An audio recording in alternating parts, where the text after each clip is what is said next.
Unfortunately, it does look like weather forecast models are coming into better alignment and better agreement, and our confidence is significantly increasing that we will have a second and very strong offshore wind event impact Northern California Saturday night, Sunday into Monday, and Southern California starting on Sunday and lasting into Monday.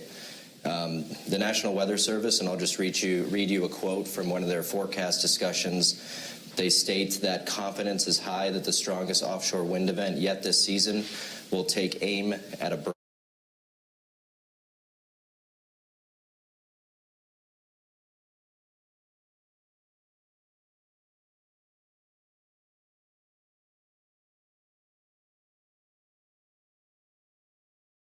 broad swath of Northern California late Saturday into Sunday. Internal confidence statistics indicate offshore winds on the order of 4.3 to 5.2 standard deviations above the normal. And they go on to state that usually 3.5 standard deviations is falling within record territory. You can read that, and I encourage everyone to go to weather.gov for the latest information there.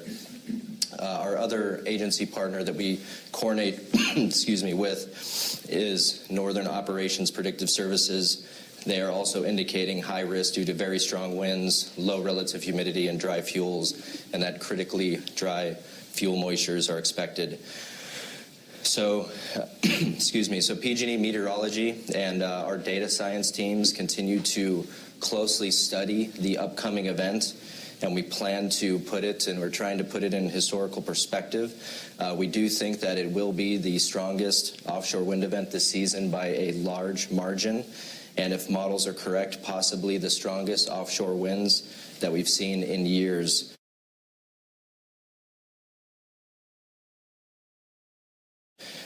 One of the gradients and metrics that we track for storm events is what we call pressure gradients. And so this is the difference in pressure between two surface stations. One of the main ones we track for northerly winds is the difference in Redding and Sacramento. The bigger the pressure gradient usually correlates with more outage activity on our system.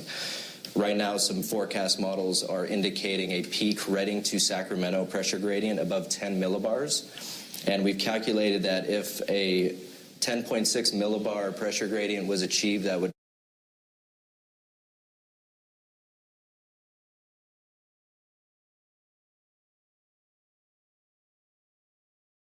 roughly, that would equate to a 1 in 15 year return period event.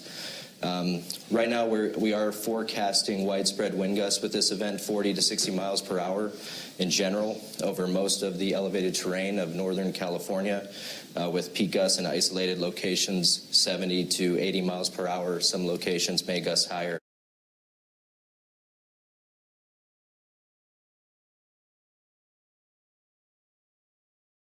The map that I'm showing you on the screen is our internal outage producing wind index model. It was constructed with 30 years of high resolution wind data. Over 5 billion data points were analyzed to determine what wind speeds manifest across our service territory over the past 30 years, and it helps us put these events in historical perspective. And essentially what you're seeing on the map is that there is high likelihood of damage that will occur with this system.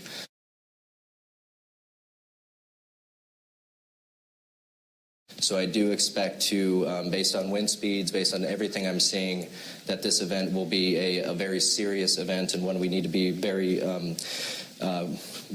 paying very close attention to.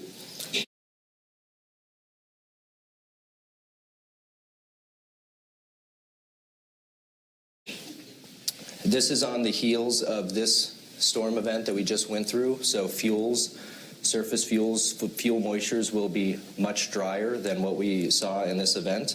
And so that's another element we have to consider.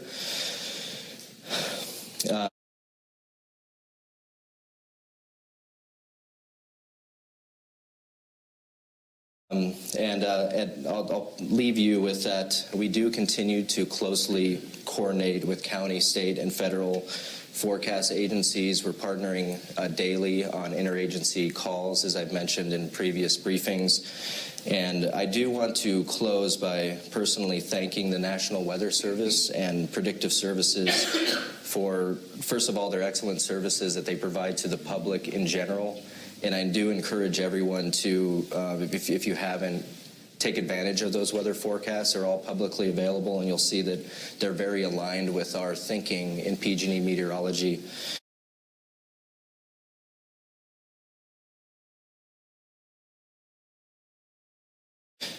And I do want to thank them also for allowing us to coordinate and come into alignment on this upcoming weather event, which will be a very difficult period for all of us Californians. So I'll leave it there. Thank you.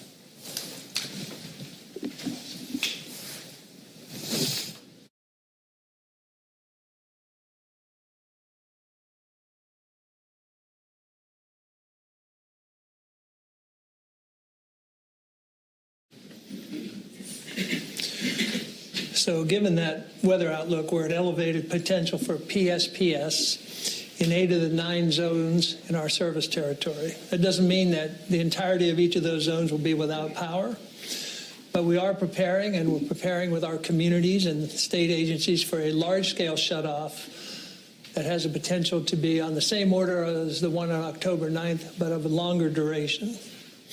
So earlier today, we began notifying customers in areas where potential shutoffs could start as early as Saturday. And those regions are the Sierra Foothills, North Bay, Peninsula, Central Coast, East Bay, and Humboldt. We've also started our notification process that starts with Cal OES, state agencies, counties, cities, and customers. Our protocol indicates we provide at least 48 hours notice, so we're meeting that protocol for this event as we did in the current event. We would then provide 24 hours notice and again 4 hours notice before a shutoff. So we achieved that in this event, and we'll do so in the next event. So in addition to the notifications, we're preparing in full force for this event.